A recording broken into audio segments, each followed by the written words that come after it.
All righty, take it away, Kelly. Cool. One quick question before I get started. Did we start the transcribing already?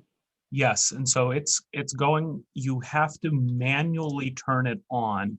It does not turn on automatically, but I do see it running on my screen. Awesome. Cool. All right. Welcome, everybody. Thank you for coming to my talk. The title is It Flat? And it is about organizational structure. And but I believe the title of the session is Organizational Agility from the Trenches. So hopefully the title will make sense as we start discussing this. I'm Kelly Albrecht. I'm from Last Call Media and one of the organizers of Nerd Summit. So welcome and thank you for coming. So I want to start with a little storytelling.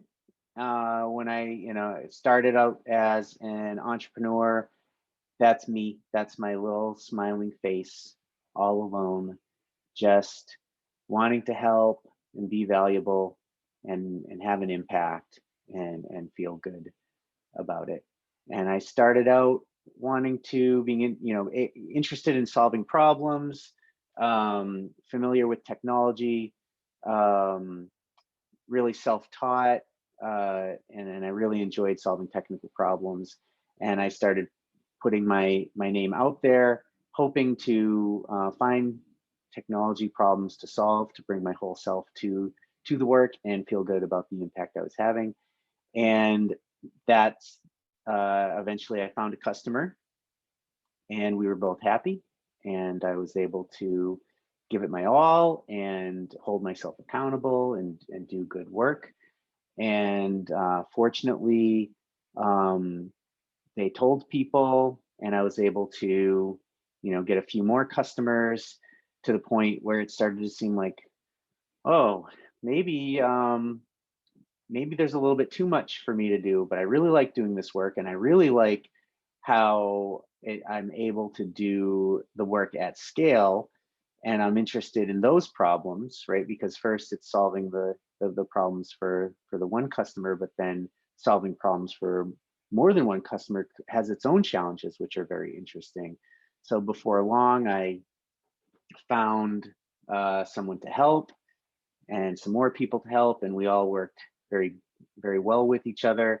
And it was really fun to keep finding more people to help me and work with them to help all the other people that we could help, and to grow what it is that we're doing. And at some point, we just kept doing that, and it felt really good. And there were more of us working together to help more and more people, and really working through all of the challenges that come with that.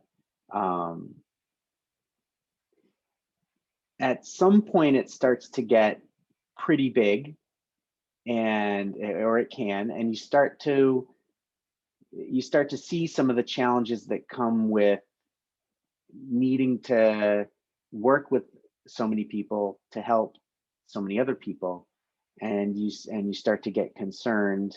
You get some concerns, and challenges start to pop up. So you start to think, how do we solve these challenges? How do we keep alignment? How do we make sure that the people on one side of the group of us know what the others on the other side of the group of us know what to do? And when you get to be a certain number of people, sometimes challenges get away from you. Things slip through the cracks. Somebody's unhappy on one side of the group, and the other side of the group doesn't know about it. So it starts to get, you start to try to focus on these things, and different people can take the lead. Or I think for me, since I was originally that one person, you start to think, okay, we've got to make sure that we don't lose all of this good that we're doing, and we've got to bring ourselves into a structure. What's the right thing to do? Well, okay, you do this, and you listen to this person. You do this, and you listen to this other person. You do that and this other thing. Let's come up with a bunch of rules and a bunch of process, and really whip this thing into shape. And really know that what we're doing is what we're supposed to be doing and things like that. And if you go on this journey, what happens is you lose track of the the people you were trying to help in the first place. You at some point you turn to them and you look and they're starting to go away. They don't they maybe they don't the way you were trying to help them isn't the way that they need help anymore. You took your eye off of the what was originally your priority, and now things have gone horribly wrong. So that's a big risk to watch out for, and that's a big lesson to learn in this story. I think what we want to be able to do is we want to be able to stay sustainable, but also stay connected to our original goals of helping people, having a big impact, and all working together well to have that impact. So let's reset. Let's get back to where we were at before we went down that road. And what I want to do next, coming out of that story, is to return to some first principles. So I want to go through some principles and talk about each principle. And what I will say is that, or submit to you all here, is that these are the principles for self-organization, being a sustainable self-organizing business, staying relevant to your customers, and being able to survive and thrive on the steady change of customer need and disruption from competitors. So principle. Oh, and I will say that when I'm talking about principles, I'm talking about first principles in the sense that humans tend to use reasoning by analogy as a shortcut, and sometimes it's a very good shortcut, but sometimes it leads us to do things that maybe are not in the best interest of what we're trying to do anyway. And so running into organizational challenges at scale and thinking, oh, how do other companies do this? Oh, they have a CEO, and they have a director, and they have a department structure where people answer to people, answer to people, answer to people. That's just how it's done. So that's what we need to do. That's an example of reasoning by analogy. And I'm going to say that actually in the world that we're entering into now is a risky endeavor. And what I'm going to do in this talk is return to first principles to examine what do we really know and how do we reason up from there. So principle number 1, business sustainability requires self-organization. So what do I mean by this? Well, I mean that today we live in what can be considered or called, what has been called, a VUCA world. And what VUCA is, it's volatile, it's uncertain, it's complex, it's ambiguous. This was a concept originated with students at the U.S. Army War College to describe the VUCA of the world after the Cold War. But we can adapt this to our context just to say that our customer needs are uncertain and complex, and given the competitive landscape, with our competitors innovating and adapting in their own ways, really the sustainability of us and our business and trying to continue to play this game of business and continue to help our customers in the way that we want to help them is essentially this volatile, uncertain, complex, and ambiguous endeavor. And so what we know from our thinking around a VUCA world is, to survive, we need awareness, flexibility, nimbleness, and adaptability. Essentially, this is our agility and our resilience. And in order to do that, we need to be able to self-organize. We're not going to be able to do this as well if we're asking for permission up the chain for some decider, we need the people with the best awareness, with and those are the people that are closest to the work with the best information, the people that can make change the fastest and be nimble and adapt. So it really comes down to where, in which structure is there better awareness, flexibility, nimbleness, and adaptability? Is it the one where there's a hierarchy where all decisions are centralized at the top? Or is it one in which the people who have the best information can make the decisions and are empowered to act appropriately, to change quickly, to stay relevant and adapt to these continuously changing customer needs?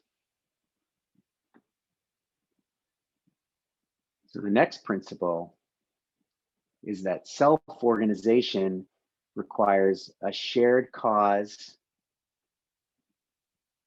and equality.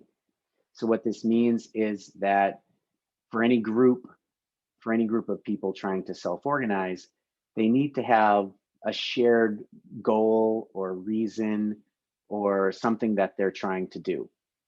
And then they all need to be equals so that they can make those decisions to work toward that cause. So for example, if we were all trying to cross the street and that's our cause, we want to get from, we want to cross the road, we're trying to get from one side to the other, and we need to ask one of us permission on what to do, and a car comes or some kind of change happens and we need to adapt or change what our goal is, we're going to, if we all have good awareness and we all have the clarity of what we're trying to do and what's happening, and we all have the competency about how to do what we're trying to do, we're going to be more likely to react to the change in our situation if we are all equals and we are all able to self-organize than if we are being completely controlled by the awareness and decision making of a single individual. So this is how self-organization works.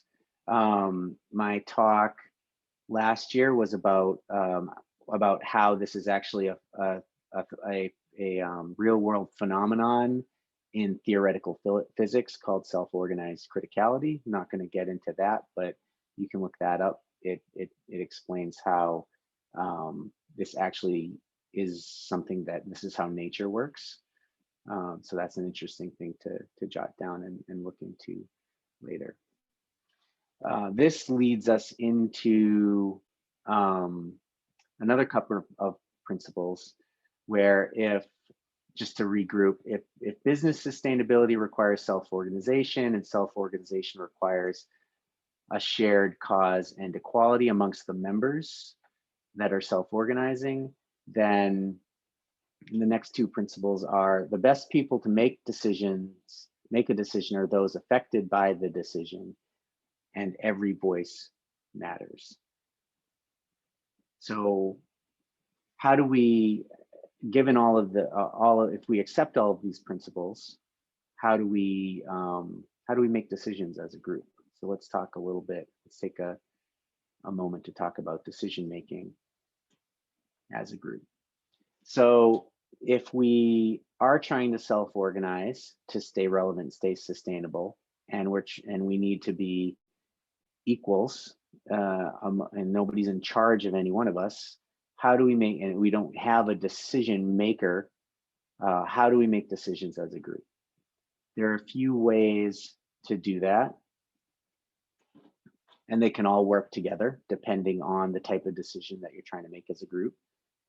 I'll talk about 4 decision models here.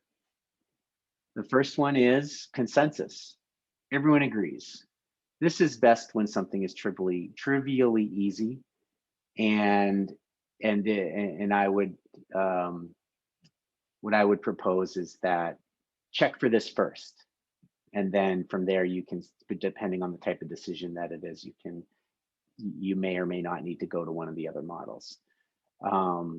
Another decision model we can call the decider model. This is for when there's a low impact person that only really blocks one person. Let them decide for the group. So an example of this could be maybe we're all trying to go out for burgers.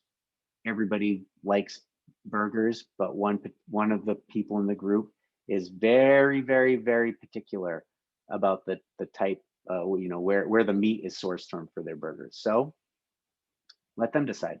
You pick the burger place. We agree. We will agree to go to any burger place you pick. Another one that we're all probably very familiar with is majority vote. This is good for a low impact decision that must be made, and it's not possible to get consent or consensus. We just take a vote. The majority gets what they want. The minority just has to deal with it. Another model is the consent model. So the important thing to know about consent is that it's different from consensus in a very important way. It's not that everyone agrees. What it is that no one objects. No one can say this will be detrimental to our group in some horrible way. People may disagree, but they don't have a reasonable objection, so they're going to go along with it. So an important thing here is that anyone who objects to a proposal must suggest an acceptable modification to the proposal that will bring us closer to consent. So a very common thing that emerges from this model of decision making is that the group gets good at making suggestions that will make the decision safer to try. So maybe the original decision is a big grand scheme about a very large change. A meaningful objection to that would be a suggestion to try a smaller version of it with some sort of key early indicator of success to keep going toward the bigger version. So the group gets good at safe experimentation through change. So one of an example of a way that these all can play together in a group dynamic in trying to find our way as a group, self-organizing as equals, would be something like this chart represents when you're holding all of these in your head, this is kind of like a natural flow, right? So what we're looking at here is you have a decision, you have a sense of who it affects, and those who it affects are the best people to weigh in. Maybe you have timely consensus. Let's all do this. We're done. Okay. Well, we don't. We find out that, oh, one person, this is really important to only one person. Then we can just, right, you pick the burger place. Or we're all affected. And actually, this is kind of a pretty big decision. And we don't all, it's not, quickly, immediately obvious which way we should go. So let's try consent. Let's try to see, does everybody at least consent to the proposal? And let's say that sure, you have some disagreement, but people are at least willing to try it. You're done. Or alternatively, you aren't able to reach you aren't able to find a decision that's safe to try. You can decide to either, force the issue. We have to make the decision. We'll do majority vote, or we'll postpone it. So this would be an example of something that you and your group that is trying to self-organize could map this stuff out and iterate on this depending on the types of decisions that typically flow through the group. So something to think about further. So that was a quick detour through decisions can get made if you don't have someone in charge, or if everyone is equals in trying to self-organize, which according to the principles that we've led into with this are necessary and required to stay sustainable and relevant in a VUCA world. Let's get back to our issue. So this group, they tried the hierarchy, they saw the problems, and now we're quickly back here. So the title of the talk is it flat, right? So the hierarchy has problems. The power structure has its problems. And sometimes, a lot of times what people go go to from that is they go the other direction. Okay, I know the solution. We're going to keep it flat. We're going to have a flat organizational structure. And I think that that is overly simplistic. That is treating the situation as a polarity. Right? We're either gonna have a hierarchy or we're gonna be flat. It's either or thinking, which is a top killer of critical thinking. So we need to think a little bit differently. So what are we gonna do? How are we gonna self-organize as a group? How are we gonna make decisions as a group? How does this typically go? Well, let's start back at the beginning. It was real easy when it was just me. I just asked myself and I agreed. It was really easy to be aligned with myself. I just want to go somewhere and I go there. And then even with a couple of people, we're just stay in touch and we just talk. We learn the ropes, learn from each other, staying on the same page. But the whole thing starts to get a little tricky. How do you make decisions as you get to be a larger group? Okay, this number of people, probably still reasonable. You just kind of having a large company meeting frequently, once in a while. Sure, no problem. But you start to get bigger and it starts to get a little bit like people are getting left out of decisions. People are asked to consent to stuff that they don't really care about, or they're feeling like they don't, the decision doesn't matter to them, or the direction doesn't matter. A lot of things can start to go wrong as you try to self-organize as the group gets larger. What tends to happen though is similar decisions affect similar groups of people. So it is possible to start thinking about smaller subsets of people, groups of people who can consider changing and adapting and making those decisions together and self-organizing together. So good, that's good. Another thing that tends to happen though is there tend to be some people who have maybe they've been around the longest, maybe they are, the kind of the most competent in the group. And so there's still this risk that so this is better, this is more adaptable, more flexible than the hierarchy where people are able to have better awareness and they are able to feel empowered to weigh in and make change and impact, influence change and be nimble. But this thing to watch out for at this point still happens where even though you can say everybody's voice matters, and if the decision affects you, you still need to weigh in on it. There's still more work to be done. If we don't do a little bit more work from this point here, people will still tend to say, well, I'm just going to ask. I kind of have a sense of who would be good to make this decision. Let's just ask them.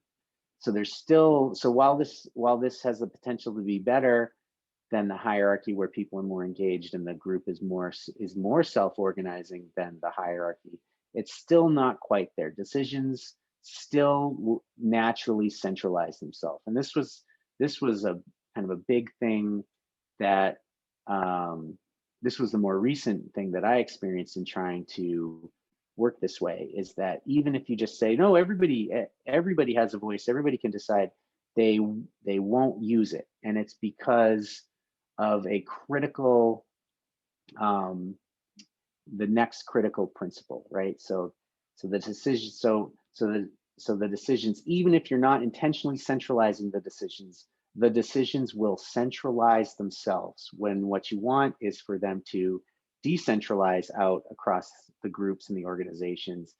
If you don't do this, if we don't consider this next principle, the decisions will naturally centralize themselves.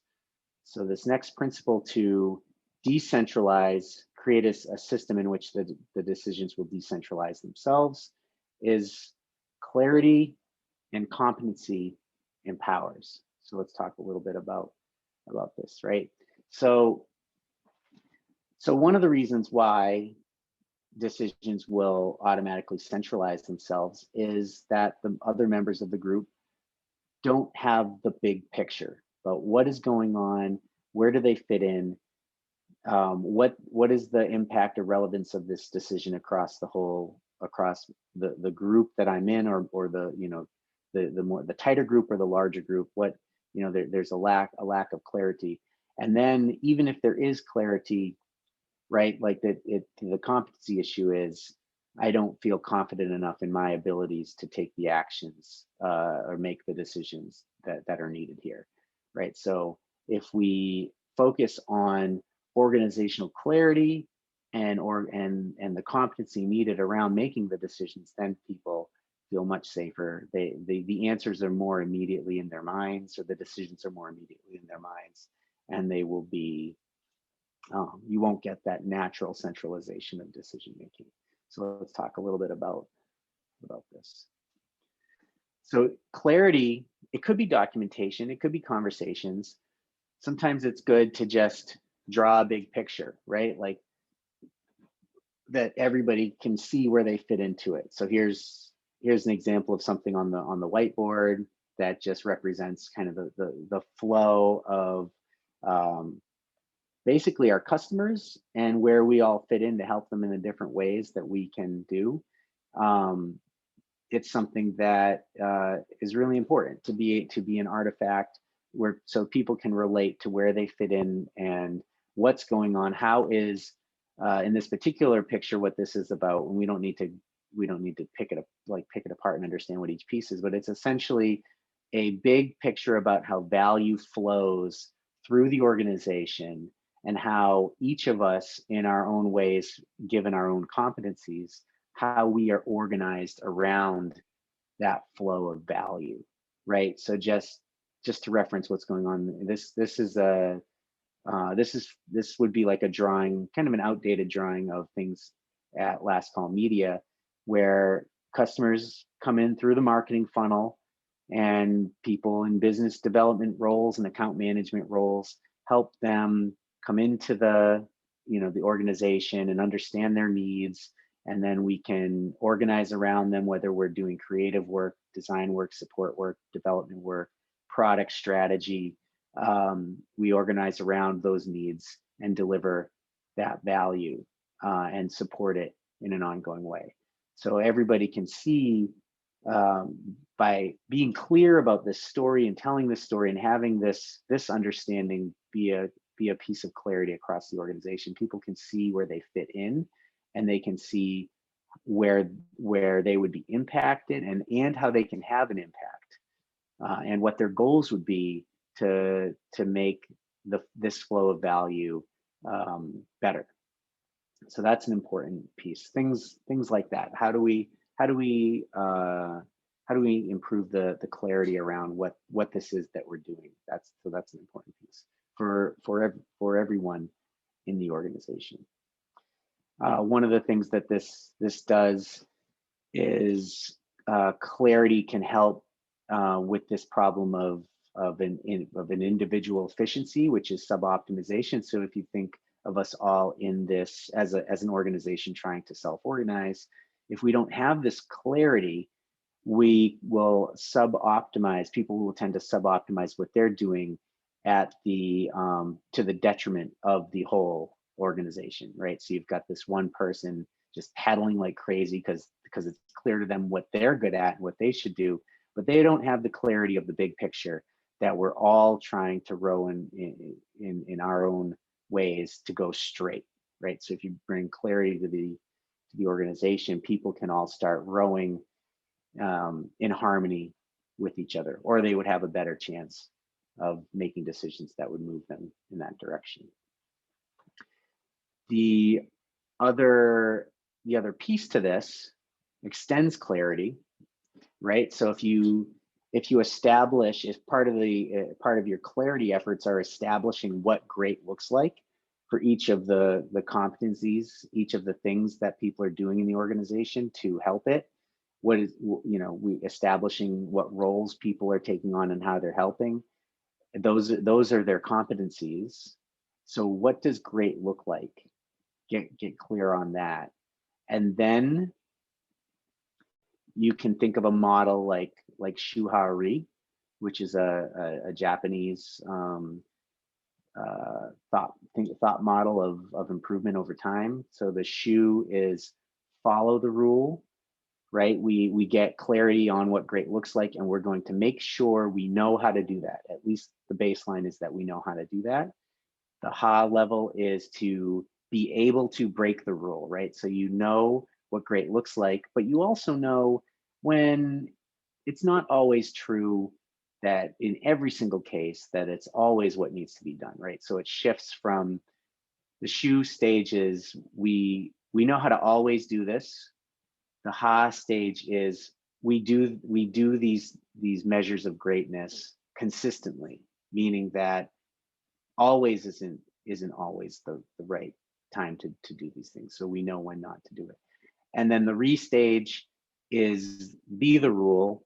This is where we've got enough experience in how in what great looks like to actually start having an influence on improving what great looks like, right? So starting to improve on that greatness, right? So to establish this is really establishing a learning organization. So we've got the clarity and the competency. So you can imagine if this is what's going on in our groups, we're equals. We know how we fit. We know what we're trying to do. We know how to do we know how to be great at what we're trying to be great at and contribute to the whole in an aligned way. That is what makes it easy and comfortable and reasonable for everybody to feel comfortable and to actively weigh in on a decision. So now where are we in our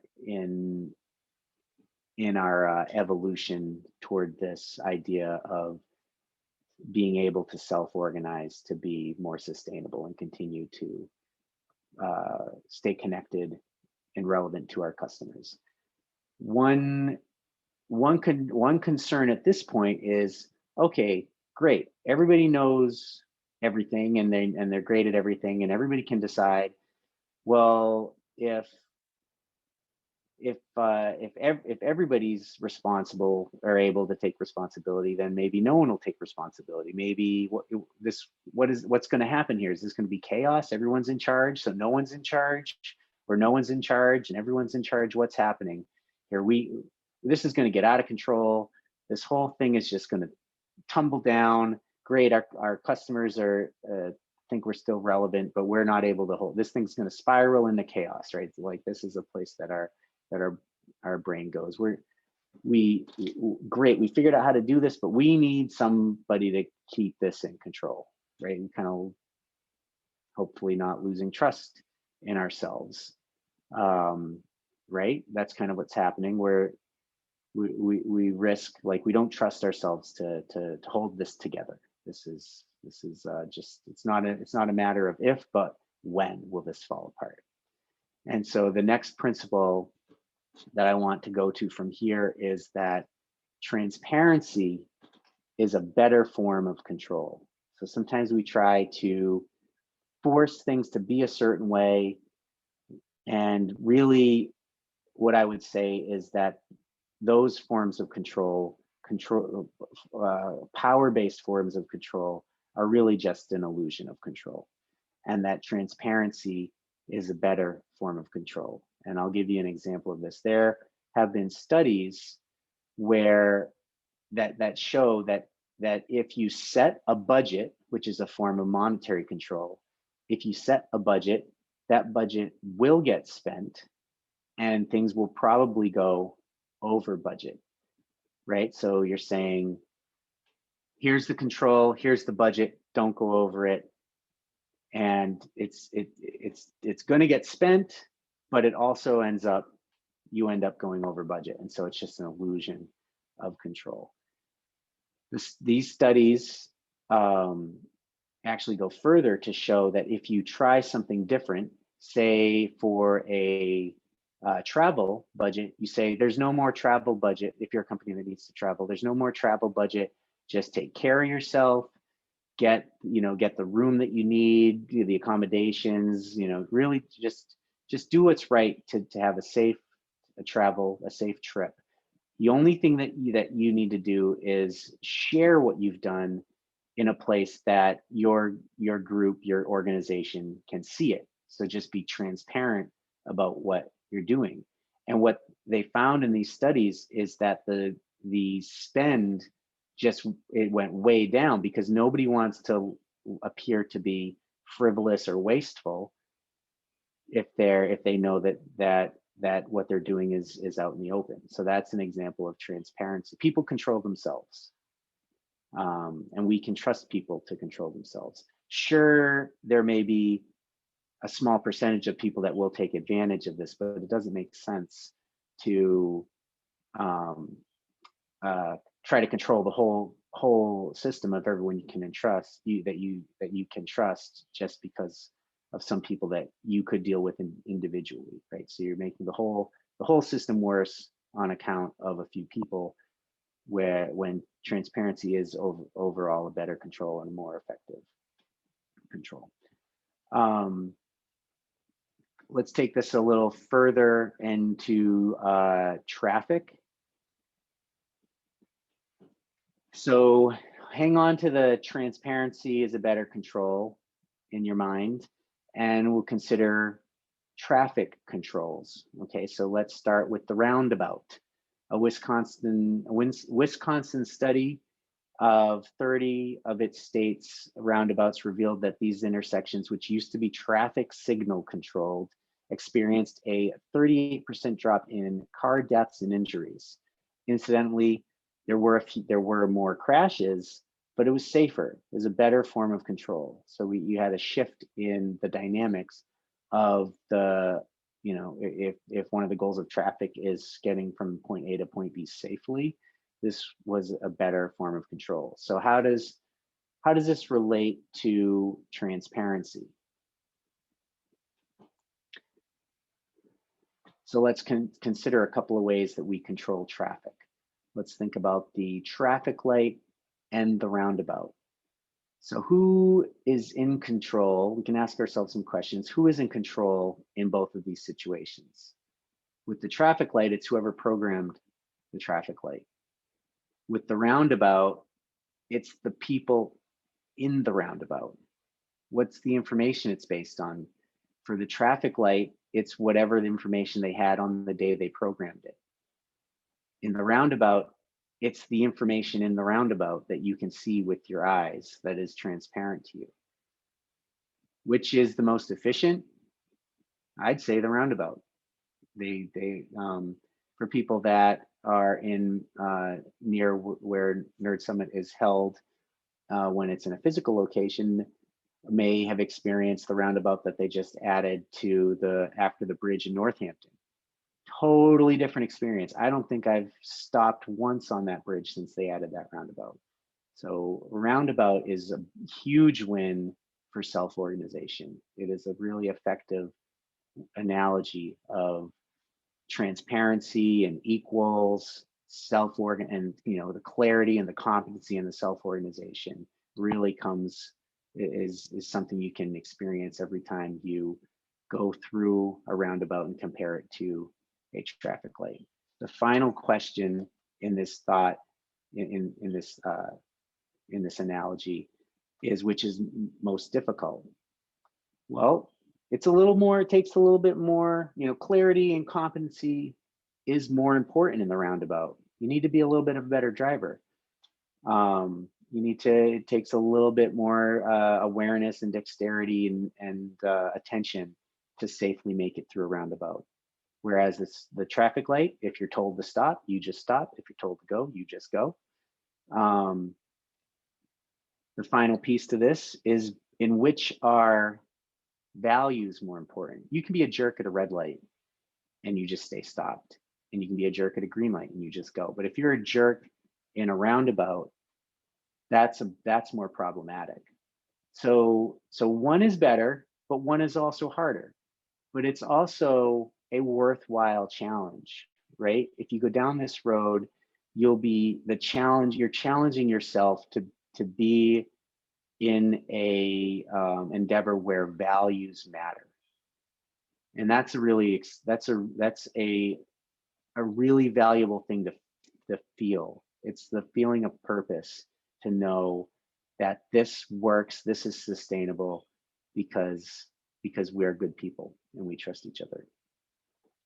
So that's a really important piece to striving for organizational agility. The final principle, just to bring this to a close as we're approaching the end of our time. The final principle is just that there is a way things work, and we find it together, right? We don't always know that we know the answer, but we need to work in this way and try to work together in these ways. We accept the principle that there is a way that things work, and we find it together. We experiment, we try, we listen to each other, and we help each other, and we work together. And we follow this principle to self-organize, to stay relevant to our customers, and it's something that continues, and we continue to work together to work in this way because we believe in these principles and we see the results. From here, there's a ton to talk about. And so tomorrow at 11 in the red room, there will be a birds of a feather. And this will be a great forum to talk about all the challenges with everything that I've shared with you here. So think about, there are a number of things like where it's like, well, okay, well, if you do it this way, then how does this work? And if you do it that way, then doesn't this not work? There's a lot of interesting conversation that can come from there. So all of this thinking is based on a lot of resources. I'll put some up here for the recording and any kind of screen grabs, but is excellent work inside of all of these resources, and it underlies all the principles. So thank you.